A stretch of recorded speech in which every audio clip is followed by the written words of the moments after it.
بسم اللہ الرحمن الرحیم۔ السلام علیکم ورحمۃ اللہ وبرکاتہ۔ اللہم لک الحمد کما انت اہلہ فصل علی محمد کما انت اہلہ وافعل بنا ما انت اہلہ فانک اہل التقوی واہل المغفرہ۔ لاکھوں کروڑوں درود نبی کریم صلی اللہ علیہ وآلہ وسلم کی ذات اقدس پہ، جن کے لیے اس دنیا کو تخلیق کیا گیا۔ وظائف کا جہاں کے پیارے ناظرین، آپ بھی نبی کریم صلی اللہ علیہ وآلہ وسلم کی ذات اقدس پہ درود و سلام کا نذرانہ پیش کیا کریں، کیونکہ یہ ایک مقبول عمل اور عبادت ہے جس سے آپ کی زندگی کے بگڑے کام سنور جائیں گے، آپ کی زندگی میں برکتیں رحمتیں شامل ہو جائیں گی۔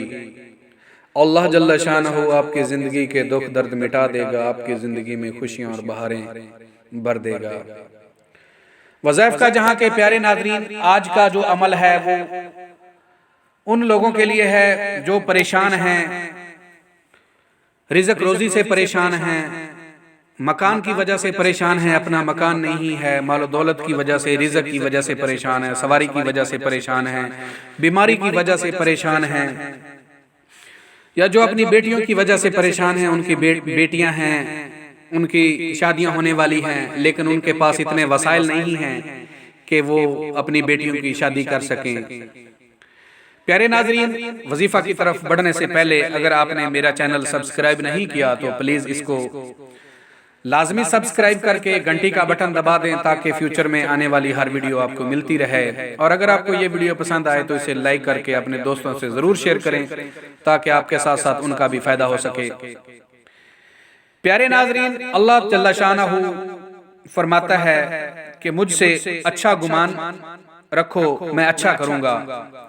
اگر آپ مجھ سے اچھا اور نیک گمان رکھیں گے تو اللہ جل شانہ فرماتا ہے کہ میں بھی آپ لوگوں کے گمان کے مطابق آپ لوگوں سے برتاؤ کروں گا۔ اللہ جل شانہ فرماتا ہے کہ نیک گمان کے ساتھ مجھ سے جو بھی مانگو گے، آپ کی جو بھی جائز ضرورت ہے، خواہش ہے، مجبوری ہے، ضرورت ہے، وہ انشاءاللہ پوری ہوگی۔ ایسی خواہش، ایسی ضرورت جو آپ کے بس سے باہر ہے، بس میں نہیں ہے، مکان ہے، گاڑی ہے، مال و دولت ہے، پیسہ ہے، سواری ہے، آپ کی ملازمت ہے، ضروریات زندگی کی کوئی بھی چیز ہے، آپ کے پاس بیٹا نہیں ہے، آپ بیٹا چاہتے ہیں، بیٹا چاہیے، اللہ سے نیک گمان رکھیں، اللہ جل شانہ آپ کو بیٹا عطا فرمائیں گے۔ حتیٰ کہ زندگی کی کوئی بھی چیز ہے، آپ بڑائی حاصل کرنا چاہتے ہیں، آپ لوگوں میں مقبول ہونا چاہتے ہیں، آپ اعلیٰ مقام حاصل کرنا چاہتے ہیں، اللہ کے دربار میں اعلیٰ مقام حاصل کرنا چاہتے ہیں، لوگوں کی نظروں میں مقبول ہونا چاہتے ہیں، تو پیارے ناظرین، یہ ایک بابرکت عمل ہے جو میں آپ کو بتانے جا رہا ہوں۔ یہ بہت ہی کمال کا اور بہت ہی مجرب عمل ہے۔ اس عمل سے آپ اپنے رب کے خزانوں سے جو مانگو گے، اللہ جل شانہ اپنی کریمی سے آپ کو وہ سب عطا کریں گے جس کا آپ نے گمان بھی نہیں کیا ہوگا۔ بس اپنے رب سے مانگنا سیکھ لیں، پھر دیکھنا اللہ جل شانہ کیسے اپنی کرم نوازی سے آپ کو نوازتا ہے، اور آپ کو وہاں سے رزق عطا فرمائے گا جہاں سے آپ کا گمان بھی نہیں ہوگا۔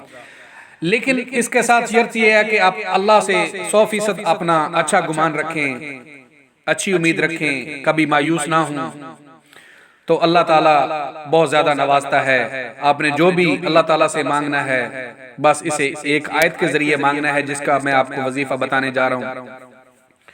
پیارے ناظرین، آپ اللہ جل شانہ سے باتیں کیا کریں، اپنی زبان میں باتیں کیا کریں، چلتے پھرتے اللہ پاک سے مانگا کریں، اللہ پاک ضرور عطا فرماتے ہیں۔ اللہ جل شانہ کو اپنی مخلوق کا اپنے سے باتیں کرنا بہت اچھا لگتا ہے۔ آپ اس ذات سے مانگ رہے ہیں جو خالق بھی ہے، مالک بھی ہے، رازق بھی ہے۔ آپ کسی دنیا کے کسی بندے سے نہیں مانگ رہے، آپ اللہ جل شانہ سے مانگ رہے ہیں۔ اللہ جل شانہ فرماتا ہے کہ میرا بندہ اگر مجھ سے نہیں مانگتا تو میں ناراض ہوتا ہوں، اگر میرا بندہ مجھ سے مانگتا ہے، زیادہ مانگتا ہے تو میں زیادہ خوش ہوتا ہوں۔ تو پیارے ناظرین، آپ کی زندگی کی جو بھی پریشانی ہے، مشکل ہے، اس کا تصور کر کے آپ کو جو وظیفہ بتانے جا رہا ہوں اس کو آپ نے پڑھنا ہے۔ وظیفہ کا طریقہ یہ ہے کہ آپ نے اول 11 مرتبہ درود ابراہیمی اس کے بعد ایک آیت ہے قرآن پاک کی، ان اللہ علی کل شیء قدیر، اس کو آپ نے 313 مرتبہ پڑھنا ہے، اس کے بعد پھر 11 مرتبہ درود ابراہیمی پڑھنا ہے۔ پڑھ کے آپ نے اللہ جل شانہ سے عجز و انکساری کے ساتھ، فرما برداری کے ساتھ، رو رو کے اپنے مقصد کو اپنے سامنے رکھ کے اللہ جل شانہ سے مانگنا ہے۔ اگر آپ کی بیٹیاں ہیں، شادی نہیں ہو رہی، تو آپ اللہ جل شانہ سے دعا مانگیے، مولا کہ میرے لیے کوئی ایسے وسائل پیدا فرما دے جن سے یہ میں اپنے فرائض ادا کر سکوں۔ بیٹا نہیں ہے تو اللہ جل شانہ کے خزانوں سے بیٹا مانگیے، مال و دولت رزق مانگیے، گاڑی مانگیے، گھر مانگیے، جو بھی چیز آپ کی زندگی میں نہیں ہے، آپ کی زندگی کی جو بھی ضروریات ہیں وہ آپ اپنی دعا میں مانگیں، اللہ جل شانہ آپ کو ضرور عطا فرمائیں گے، ضرور عطا فرمائیں گے۔ اللہ جل شانہ اپنی مخلوق سے بہت پیار کرتا ہے، اللہ جل شانہ اپنی مخلوق کو پریشان حال نہیں دیکھ سکتا، لیکن ہمارا بھی فرض بنتا ہے کہ ہم اللہ جل شانہ سے ہی مانگیں، اللہ جل شانہ پہ ہی اپنا توکل رکھیں۔ ہم نے اب دنیا کی چیزوں پہ اپنا توکل کرنا شروع کر دیا ہے، نہیں پیارے ناظرین، ایسا نہیں، صرف توکل اللہ کی ذات پہ، جو کرنا ہے اللہ کی ذات نے کرنا ہے، جو ہوتا ہے اللہ کی ذات سے ہوتا ہے، جو عطا فرماتا ہے اللہ کی ذات عطا فرماتی ہے۔ آپ اللہ کی ذات کے ساتھ ایک پختہ ایمان بنا لیجئے، پختہ گمان بنا لیجئے، تو اللہ جل شانہ آپ کی زندگی میں خوشیاں بھر دے گا، بہاریں بھر دے گا۔ تو پیارے ناظرین، ان وظائف کے ساتھ ساتھ آپ رزق حلال کا اہتمام کیا کریں، اپنی زندگی میں نمازوں کی پابندی کو لازمی کر لیں، حقوق العباد اور حقوق اللہ کا خاص خیال رکھا کریں، پھر دیکھیں کیسے اللہ پاک آپ کی زندگی بدل دے گا، آپ کی زندگی میں رزق روزی کی پریشانیاں سب ختم کر دے گا، آپ کی زندگی میں رزق کے انبار لگ جائیں گے۔ پیارے ناظرین، یہ تھی آج کی ویڈیو، ملتے ہیں ایک اور ہی اسی طرح کی پیاری ویڈیو کے ساتھ۔ اگر آپ کو ہماری یہ ویڈیو اچھی لگی ہو تو اس کو لائک اور شیئر اپنے دوستوں کے ساتھ ضرور شیئر کیجئے۔ اگر آپ نے ہمارا چینل سبسکرائب نہیں کیا تو اس کو بھی ضرور سبسکرائب کر لیں۔ جی پیارے ناظرین، تو اب اجازت دیجئے، ملتے ہیں ایک اور نئی ویڈیو کے ساتھ۔ اللہ نگہبان۔